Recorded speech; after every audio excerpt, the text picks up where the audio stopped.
লুকমান হাকিম, আপনারা নাম শুনেছেন লুকমান হাকিম।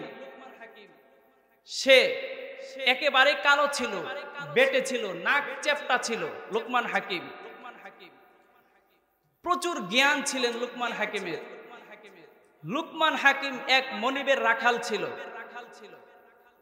মনিব শুনলেন লুকমান হাকিমের প্রচুর জ্ঞান প্রজ্ঞা।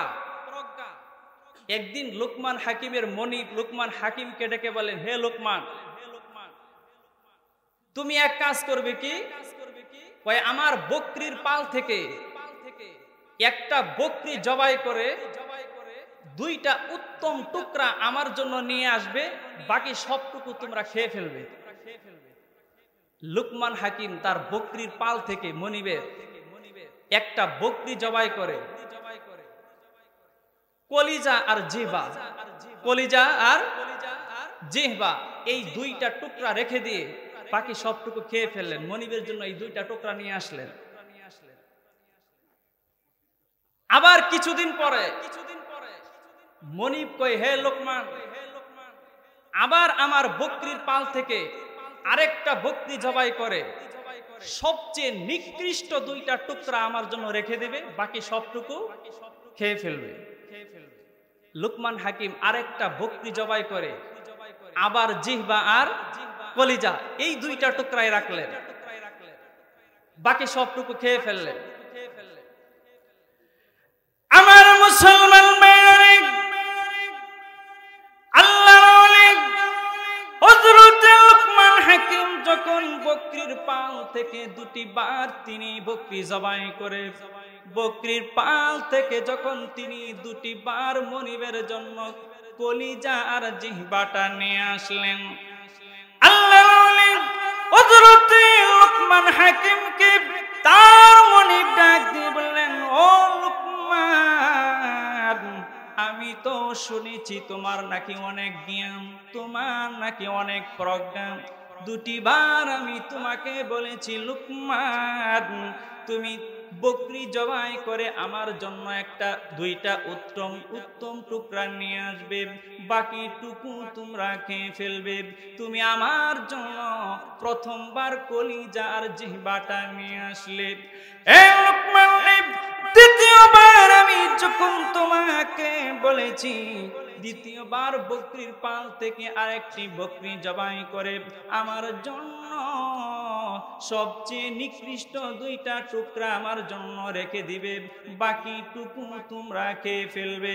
দুটি বার তুমি আমার জন্য কলিজা আর জিহ্বাটা নিয়ে আসলে, তার কারণ কি? এর ভিতরে কি হিকমত রয়েছে আমাকে একটু বলে দাও। আল্লাহর ওলি হযরত লুকমান হাকিম ডাক দিয়ে কই, ও মনিব, আপনি মনোযোগ দিয়ে শ্রবণ করেন। মনিব গো, আপনি আমাকে বলেছেন দুটি বার আমার জন্য কলিজা, দুটি বার আমার জন্য একবার এক একটা কথা আমাকে বলেছেন। আল্লাহর ওলি হযরত লুকমান হাকিম কই, ও মনিব, দুটি বার যে আমি আপনার জন্য কলিজা আর জিহ্বাটা নিয়ে এসেছি, তার কারণ হলো বিসমিল্লাহির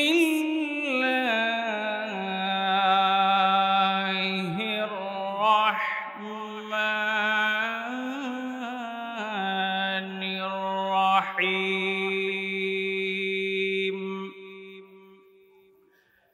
ওয়ালা তাকফু মা লাইসা লাকা বিহি ইলম ইন্নাস সামআ ওয়াল বাসারা ওয়াল ফুআদ কুল্লু উলাইকা কানা আনহু মাসউলা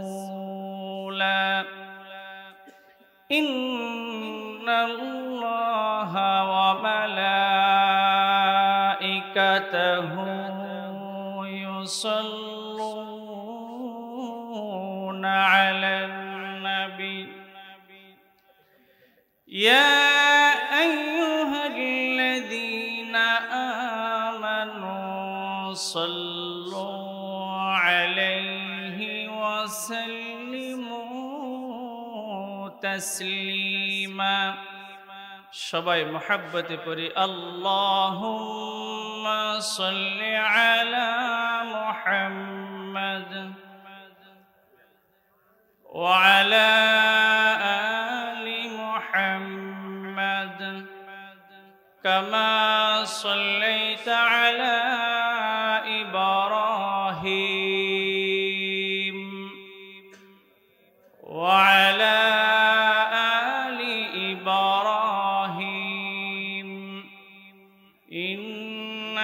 حميد مجيد اللهم بارك على محمد وعلى آل محمد كما باركت على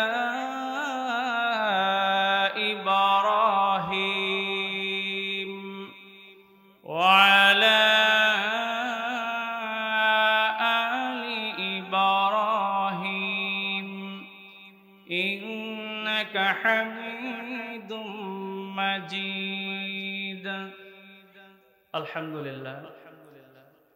রুদ্রপুর কেন্দ্রীয় জামে মসজিদ ও হাফিজিয়া মাদ্রাসা এতিমখানা এর যৌথ উদ্যোগে হাফেজ ছাত্রদের পাগড়ি প্রদান উপলক্ষে ইসলামী মহাসম্মেলনের মুআজ্জাজ সভাপতি,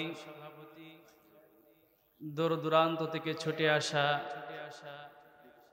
জাতির শ্রেষ্ঠ সন্তান ওলামায়ে কেরাম, আমার সামনে উপবিষ্ট বৃষ্টিকে উপেক্ষা করে যারা এখানে কোরআনুল কারীম ও হাদিস শরীফের আলোচনা শোনার জন্য অধীর আগ্রহে বসে আছেন, এবং আড়ালের মা ও বোনেরা, আমরা সকলেই সে রব্বে কারীম আল্লাহ পাকের দরবারে শুকরিয়া জ্ঞাপন করি যে আল্লাহ তাবারক ওয়া তাআলা আমাদেরকে দুনিয়াবি সমস্ত কাজ কর্ম থেকে ফারেক করে পবিত্র কোরআনুল কারীম ও হাদিস শরীফের কিছু হক কথা বলার এবং শ্রবণ করার সুযোগ করে দিয়েছেন। সেই রব্বে কারীম আল্লাহ পাকের দরবারে অন্তরের অন্তরস্থল থেকে প্রাণ খুলে দিল খুলে ইখলাসের সাথে আমলের নিয়তে শুকর জানাই আলহামদুলিল্লাহ। সম্মানিত প্রিয় উপস্থিতি, মাগরিব বাদ আলোচনা করার কথা ছিল আমাদের গুরুত্বপূর্ণ একজন মেহমান মাওলানা আব্দুল খালেক শরীয়তপুরী। উনি আসতেছেন। উনি আসার আগ পর্যন্ত আমি কিছু কথা আপনাদের সামনে বলবো ইনশাআল্লাহ। আমি আপনাদের খেদমতে পবিত্র মহাগ্রন্থ আল কোরআনুল কারীম থেকে সূরা বনি ইসরাঈলের 36 নম্বর আয়াতে কারিমা তেলাওয়াত করেছি। কোরআনুল কারীম ও হাদিস শরীফের আলোকে অল্প সময় যে বিষয়টি নিয়ে আলোচনা করব তা হলো জবানের হেফাজত, এবং আল্লাহ পাক যে আমাদেরকে কর্ণ দিয়েছেন, চক্ষু দিয়েছেন, অন্তঃকরণ দিয়েছেন, কিয়ামতের দিন আল্লাহ পাক এই 3টা অঙ্গ, বিশেষ করে সমস্ত অঙ্গ প্রত্যঙ্গকে আল্লাহ তাআলা জিজ্ঞাসা করবেন। বিশেষ করে কর্ণ, চক্ষু, অন্তঃকরণ, এদেরকে আল্লাহ তাআলা কি জিজ্ঞাসা করবেন এ সম্পর্কে সরাসরি কোরআনুল কারীম ও হাদিস শরীফ থেকেই আলোচনায় আসবো ইনশাআল্লাহ। আল্লাহ রাব্বুল আলামিন বলেন, ইয়া আইয়ুহাল্লাযীনা আমানু আলাইকুম আনফুসুকুম, হে ঈমানদারগণ, আগে তোমরা নিজেদেরকে আত্মসংশোধন করো। কি বলেছেন? নিজেদেরকে আগে কি করো? আত্মসংশোধন করো। কেন বললেন? নিজেকে যদি তোমরা আত্মসংশোধন করতে পারো, নিজেদেরকে ইসলাহ করতে পারো, তাহলে আল্লাহ রাব্বুল আলামিন বলেন, লা ইয়াদুররুকুম মান দাল্লা ইযা তাদাইতুম, যদি তোমরা নিজেদেরকে আত্মসংশোধন করতে পারো, নিজেদেরকে ইসলাহ করতে পারো, তাহলে আল্লাহ কয় লা ইয়াদুররুকুম মান দাল্লা ইদা তাদাইতুম, যখন তোমরা হেদায়েতের পথে চলবে, সঠিক পথে চলবে, তখন পৃথিবীর কোনো দুষ্কৃতিকারী, পৃথিবীর কোনো শক্তি, অপশক্তি তোমাদের কোনো ক্ষতি করতে পারবে না। সুবহানাল্লাহ বললেন না? এই জন্য আগে নিজেদেরকে কি করতে হবে? আত্মসংশোধন করতে হবে। কি হবে ভাই? আত্মসংশোধন করতে হবে। এজন্য আল্লাহ রাব্বুল আলামিন বলেন ওয়াফি আনফুসিকুম আফালা তুবসিরুন, এজন্য আগে নিজের দিকে তাকাও। আগে কি করো ভাই? নিজের দিকে তাকাও। আগে নিজেকে প্রশ্ন করো যে আমি যে আমার এই জবান দিয়া অন্যের সমালোচনা করি, অন্যের দোষ ত্রুটি খুঁজে বেড়াই, আমার ভিতরে কি কি দোষ আছে। এজন্য আল্লাহ তাআলা বলেছেন ওয়াফি আনফুসিকুম, আগে নিজের দিকে তাকাও। যদি নিজের দিকে তাকিয়ে আমার ভিতরে কয়টা দোষ আছে, আমার ভিতরে কি কি অপরাধ আছে, নিজের দিকে তাকায় যদি নিজেকে আগে আত্মসংশোধন করতে পারে, তাহলে আমার দ্বারা অন্যের ক্ষতি হবে না। ঠিক কিনা বলেন? লুকমান হাকিম, আপনারা নাম শুনেছেন লুকমান হাকিম। সে একেবারে কালো ছিল, বেটে ছিল, নাক চেপটা ছিল। লুকমান হাকিম প্রচুর জ্ঞান ছিলেন লুকমান হাকিমের। লুকমান হাকিম এক মনিবের রাখাল ছিল। মনিব শুনলেন লুকমান হাকিমের প্রচুর জ্ঞান, প্রজ্ঞা। একদিন লুকমান হাকিমের মনিব লুকমান হাকিমকে ডেকে বলেন, হে লুকমান, তুমি এক কাজ করবে কি? আমার বকরির পাল থেকে একটা বকরি জবাই করে দুইটা উত্তম টুকরা আমার জন্য নিয়ে আসবে, বাকি সবটুকু তোমরা খেয়ে ফেলবে। লুকমান হাকিম তার বকরির পাল থেকে মনিবের একটা বকরি জবাই করে কলিজা আর জিহ্বা, কলিজা আর জিহ্বা এই দুইটা টুকরা রেখে দিয়ে বাকি সবটুকু খেয়ে ফেললেন। মনিবের জন্য এই দুইটা টুকরা নিয়ে আসলেন। আবার কিছুদিন পরে মনিব কই, হে লোকমান, আবার আমার বকরির পাল থেকে আরেকটা বকরি জবাই করে সবচেয়ে নিকৃষ্ট দুইটা টুকরা আমার জন্য রেখে দেবে, বাকি সবটুকু খেয়ে ফেলবে। লুকমান হাকিম আরেকটা বকরি জবাই করে আবার জিহ্বা আর কলিজা এই দুইটা টুকরাই রাখলেন, বাকি সবটুকু খেয়ে ফেললেন। আমার মুসলমান ভাইরা, আল্লাহর ওলি হযরত লুকমান হাকিম যখন বকরির পাল থেকে দুটি বার তিনি বকরি জবাই করে, বকরির পাল থেকে যখন তিনি দুটি বার মনিবের জন্য কলিজা আর জিহ্বাটা নিয়ে আসলেন, আল্লাহর ওলি হযরত লুকমান হাকিমকে তার মনিব ডাক দিয়ে বললেন, ও লুকমান, আমি তো শুনেছি তোমার নাকি অনেক জ্ঞান, তোমার নাকি অনেক প্রজ্ঞা। দুটি বার আমি তোমাকে বলেছি লুকমান, তুমি বকরি জবাই করে আমার জন্য একটা দুইটা উত্তম টুকরা নিয়ে আসবে, বাকি টুকু তোমরা খেয়ে ফেলবে। তুমি আমার জন্য প্রথমবার কলিজা আর জিহ্বাটা নিয়ে আসলে।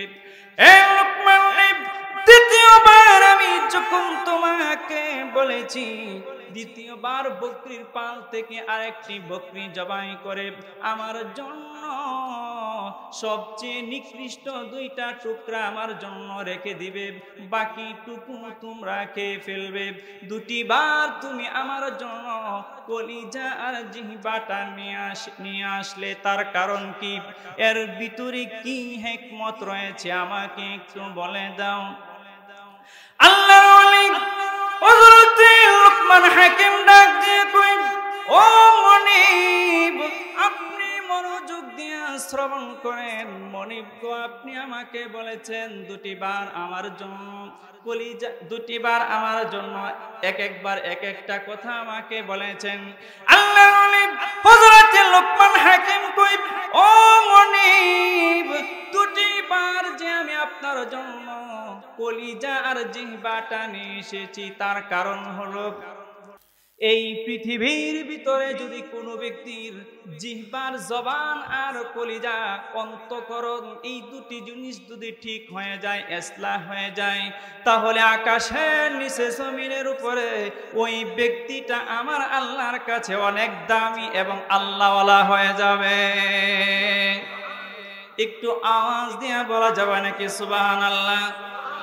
আমার মুসলমান আপনি লক্ষ্য করে বলুন, আপনি মনোযোগ দিয়ে আপনি চিন্তা করে একটু বলুন, এই পৃথিবীর ভিতরে কোনো ব্যক্তির জবান, কোনো ব্যক্তির জিহ্বা আর অন্তঃকরণ এই দুইটা জিনিস যদি ইসলাহ হয়ে যায়, ওই ব্যক্তির দ্বারা কোনো ব্যক্তির কোনো ক্ষতি হতে পারে নাকি?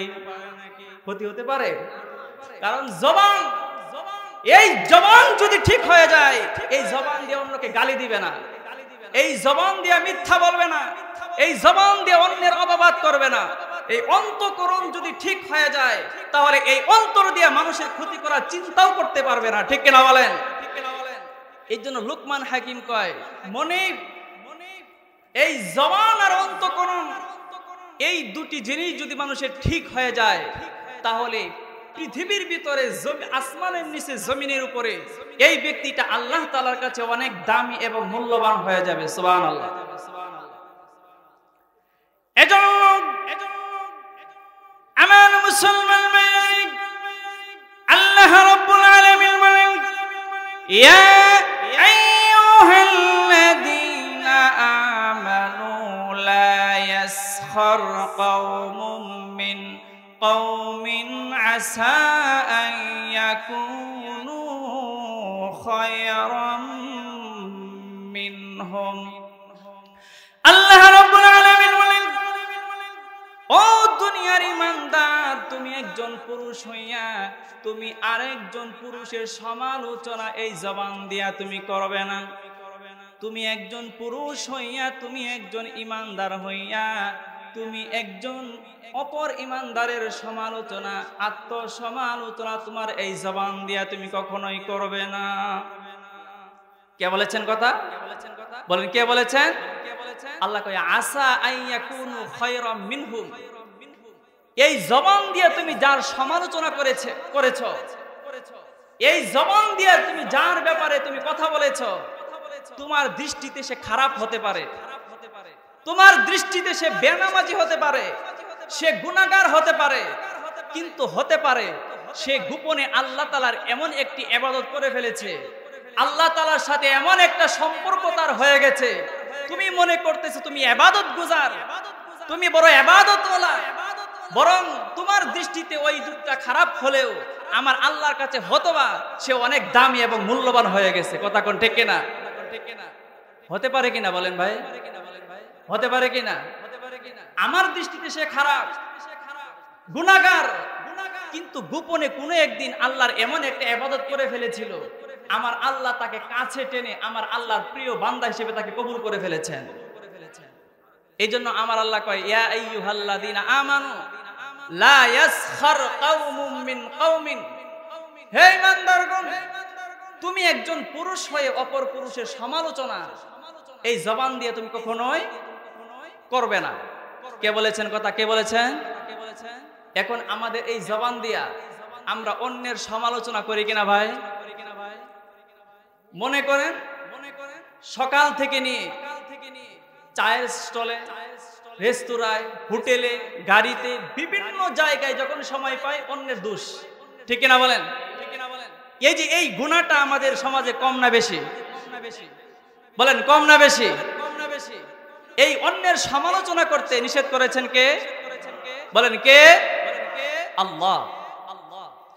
শুধু তাই নয়, আল্লাহ রাব্বুল আলামিন বলেন, ওয়ালা নিসাউম মিন নিসাইন আসা আন ইয়াকুননা খায়রাম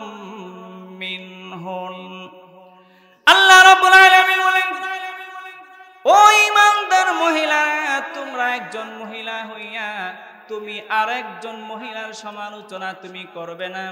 আসা আইয়াকুন্না খায়রাম মিনহুন্না, তোমার দৃষ্টিতে ওই মহিলাটা খারাপ হয়ে গেলেও সে গোপনে এমন একটা ইবাদত করে ফেলেছে, আমার আল্লাহর কাছে বড় দামি বান্দি, সে আমার আল্লাহর দরবারে হয়ে গেছে।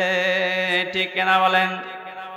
আমার মুসলমান বন্ধুরা, বুস্তান শহরে এক বেবিচারিণী মহিলা বসবাস করত। ওই বুস্তান শহরে বেবিচারিণী একজন মহিলা বসবাস করত।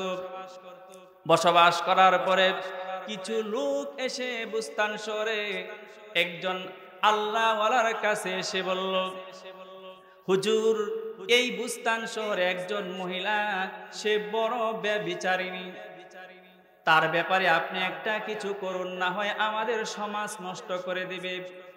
ওই বেবিচারিণী মহিলা দৈনিক 500 দিরহামের বিনিময়ে সে প্রতিদিন খারাপ কাজ করত। সে প্রতিদিন তার দেহকে বিক্রি করে দিত 500 দিরহামের বিনিময়ে।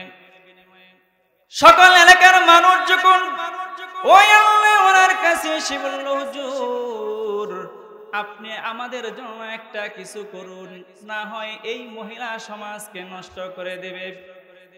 আল্লাহর ওলি ওই বুজুর্গের নাম হলো বাইজিদ বুস্তামি রাহমাতুল্লাহি আলাইহি। আল্লাহর ওলি বাইজিদ বুস্তামি রাহমাতুল্লাহি আলাইহি বলল, তোমরা একটু সবর করো, আমি বিষয়টা দেখতেছি। আল্লাহর ওলি বাইজিদ বুস্তামি রাহমাতুল্লাহি আলাইহি তিনি 1000 দিরহাম হাতের মধ্যে নিয়া রাত্রি বেলায় তিনি ওই মহিলার ঘরের সামনে চলে গেল। ওই মহিলার ঘরের সামনে যাইয়া দরজার মধ্যে যায় নক করলো। নক করার সাথে সাথে ওই দরজাটা খুলে দেওয়ার পরে দেখলেন বাইজিদ বুস্তামি রাহমাতুল্লাহি আলাইহি দাঁড়িয়ে আছেন। আল্লাহর ওলি বাইজিদ বুস্তামি রাহমাতুল্লাহি আলাইহি যখন দরজার সামনে দাঁড়িয়ে আছেন, দরজার সামনে দাঁড়িয়ে দেখে বিভিন্ন জায়গায় থেকে যে কাস্টমার আসতেছিল ওই মহিলার সাথে ব্যভিচার করার জন্য, যখন দেখে যুগ শ্রেষ্ঠ আলেম, যুগ শ্রেষ্ঠ বুজুর্গ বাইজিদ বুস্তামি রাহমাতুল্লাহি আলাইহি দরজার পাশে দাঁড়িয়ে আছেন, বাইজিদ বুস্তামি রাহমাতুল্লাহি আলাইহিকে দেখার সাথে সাথে ওই এলাকার সমস্ত মানুষগুলি চলে গেল। ওই ব্যাপার কি, বাইজিদ বুস্তামি রাহমাতুল্লাহি আলাইহি এখানে কেন? তিনি এত বড় আল্লাহওয়ালা, এত বড় বুজুর্গ। আল্লাহর ওলি বাইজিদ বুস্তামি রাহমাতুল্লাহি আলাইহি ওই মহিলার ঘরে প্রবেশ করার পরে ওই মহিলাকে ডাক দিয়ে কয়, ও মহিলা, আমি আজকে তোমার হাতে 1000 দিরহাম দিলাম, কিন্তু বিনিময়ে আজকে সারা রাত্রি তুমি আমি যা কিছু তোমাকে বলবো আমার সব কথাই তোমাকে শুনতে হবে। ওই ব্যভিচারিণী মহিলা কয়, হুজুর, আপনি আমাকে আজকে রাত্রি বেলায় যা যা বলবেন আমি আপনার সমস্ত কথাই আমি আপনার শুনবো, কারণ আজকে সারা রাত্রির জন্য আমি আপনার কাছে ওয়াদাবদ্ধ হয়েছি।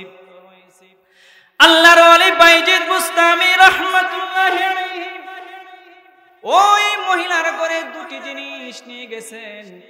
একটি হলো একটা জায়নামাজ, আর একটি হলো আরেকটা পবিত্র একটা পোশাক মহিলাদের জন্য। সুবহানাল্লাহ বলবেন নাকি? দুইটা জিনিস নিয়ে গেছেন। এক নম্বরে কি বলেন তো? এক নম্বরে জায়নামাজ, আর 2 নম্বরে হলো কি উত্তম পবিত্র এক জোড়া পোশাক নিয়ে গেছেন। আল্লাহর ওলি বাইজিদ বুস্তামি রাহমাতুল্লাহি আলাইহি ওই বেবিচারিণী মহিলাকে ডাক দিয়ে বললেন, ও মা গো, আমার মুসলমান বন্ধুরে, যখন কোনো মানুষ কোনো মহিলাকে মা বলে সম্বোধন করে, ওই মহিলার সাথে কোনো খারাপ আচরণ করা কোনো সম্ভব হয় কিনা? মা বলে ডাক দিলেন, মা, তোমাকে আমি একটা কথা বলবো গো মা, তুমি গোসল করে চলে আসো, তুমি উত্তম ভাবে গোসল করে এই পবিত্র পোশাকটা পরে তুমি আমার কাছে চলে আসো। সুবহানাল্লাহ। ওই মহিলা গোসল করে এই পবিত্র পোশাক পরিধান করে যখন চলে আসলেন, চলে আসার পরে বাইজিদ বুস্তামি রহমতুল্লাহি আলাইহি ওই মহিলার হাতে জায়নামাজটা উঠিয়ে দিয়ে বললেন, মাগো তুমি এই জায়নামাজটা বিছিয়ে উত্তম কাপড় পরিধান করে তুমি মাথাটা ডেকে নিয়ে তুমি নামাজের মধ্যে দাঁড়িয়ে যাও। একটু আওয়াজ দিয়ে বলা যাবে নাকি সুবহানাল্লাহ?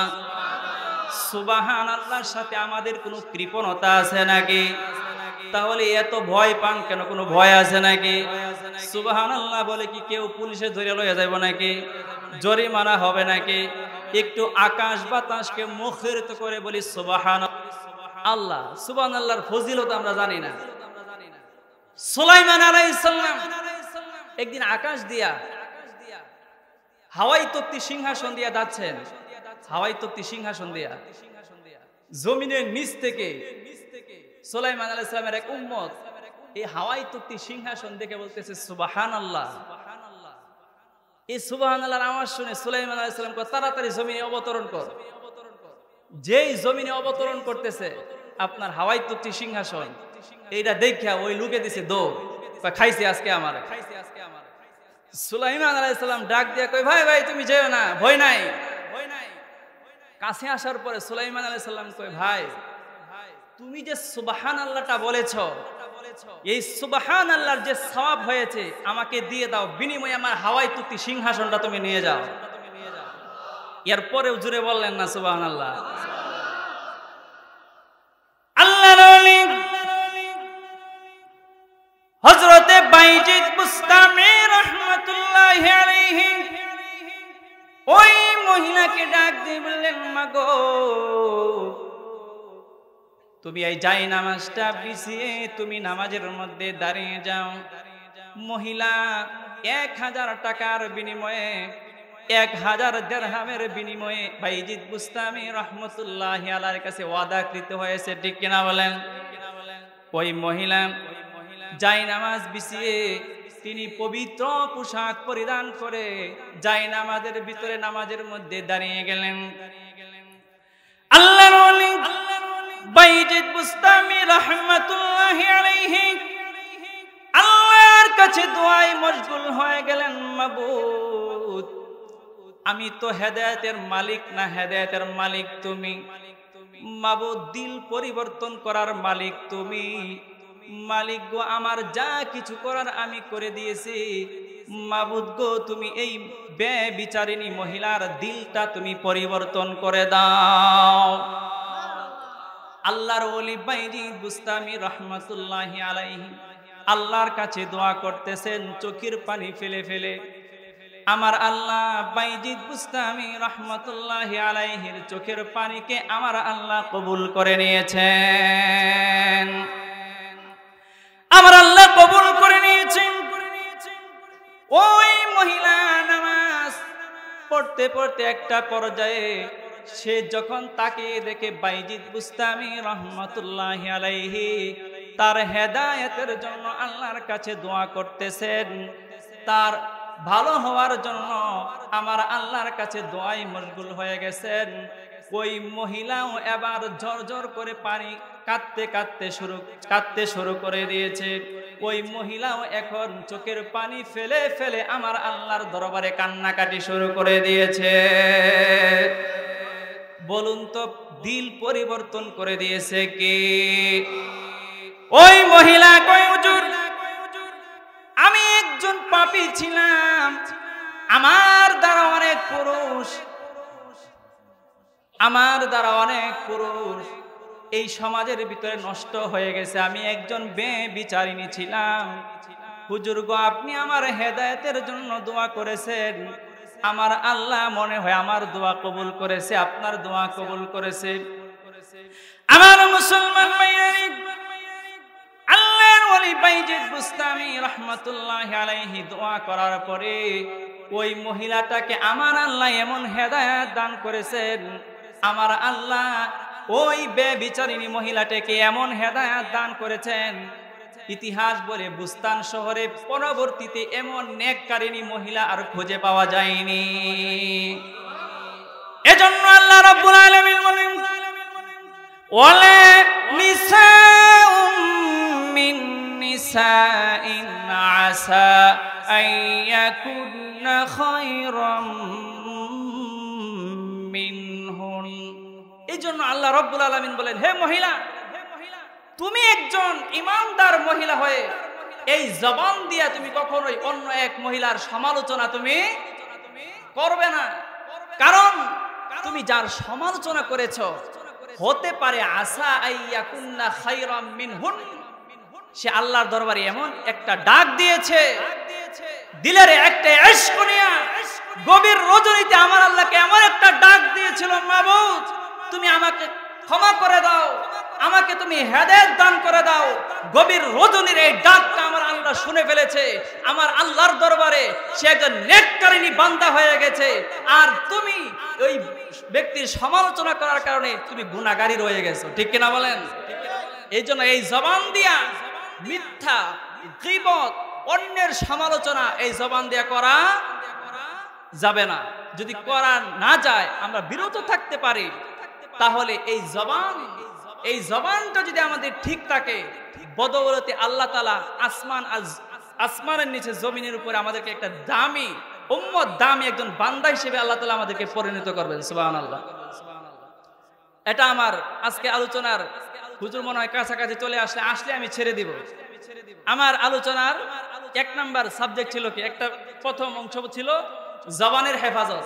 কিসের হেফাজত? জবানের হেফাজত।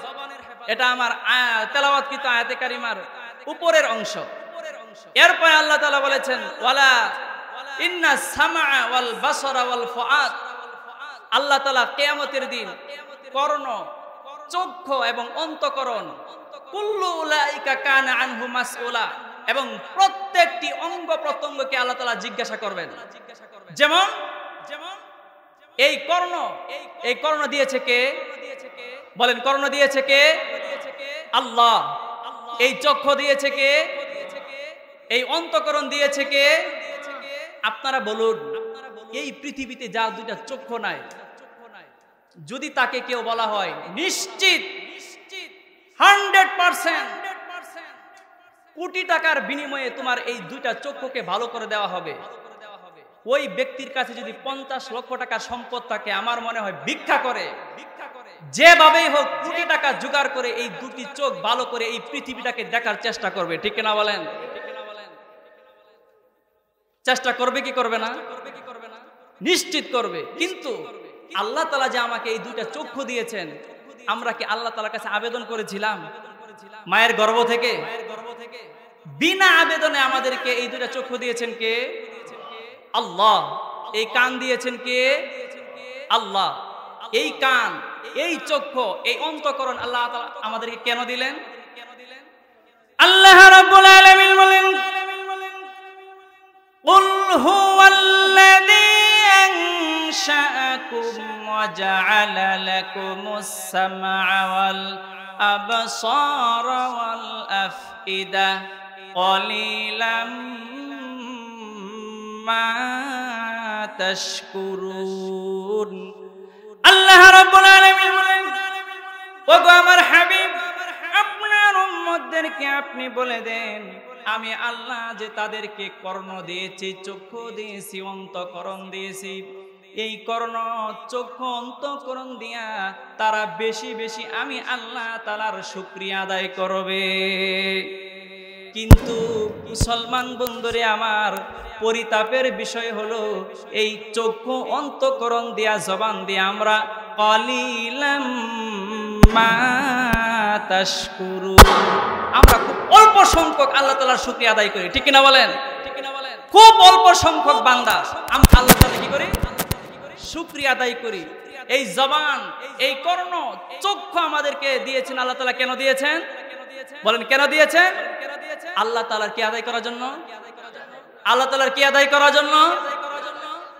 শুকরিয়া আদায় করার জন্য। কিন্তু আমরা বান্দারা, আমরা কয়জন বান্দা আছে আমরা প্রতিক্ষণে আলহামদুলিল্লাহ বলে আল্লাহ তাআলার কাছে দরবারে শুকরিয়া আদায় করি? কয়জন আছে বলেন? খুব অল্প সংখ্যক বান্দা না? এই জন্য শুকরিয়া আদায় করতে হবে কার? কথা হবে কার? আল্লাহ। আর আমরা এই জবান দিয়ে আমরা শুকরিয়া আদায় করার পরিবর্তে মানুষের সমালোচনা করি, ঠিক কিনা বলেন? মানুষের সমালোচনা করি। আহলে হক উলামায়ে কেরাম, আহলে হক উলামায়ে কেরামের সমালোচনা করে থাকি, তাদেরকে গালি দিয়ে থাকি। মুসলমান বন্ধুরে আমার, জঙ্গিবাদ বলে গালি দেওয়া, উলামায়ে কেরামদেরকে গালি দেওয়া, এই দিন শেষ হয়ে গেছে, এই দিন আর এখন নাই। মানুষ বুঝে গেছে এই বাংলাদেশে একমাত্র হক্কানি সৎ মানুষ হচ্ছে উলামায়ে কেরাম। কথা কোন ঠিক না বেটে? জঙ্গিবাদ বলে গালি দেওয়া, জঙ্গিবাদ তবকা দিয়ে উলামায়ে কেরামদেরকে আর থামিয়ে রাখা যাবে না। কথা কোন ঠিক না বেটে? আগামীর বাংলাদেশ উলামায়ে কেরামের বাংলাদেশ।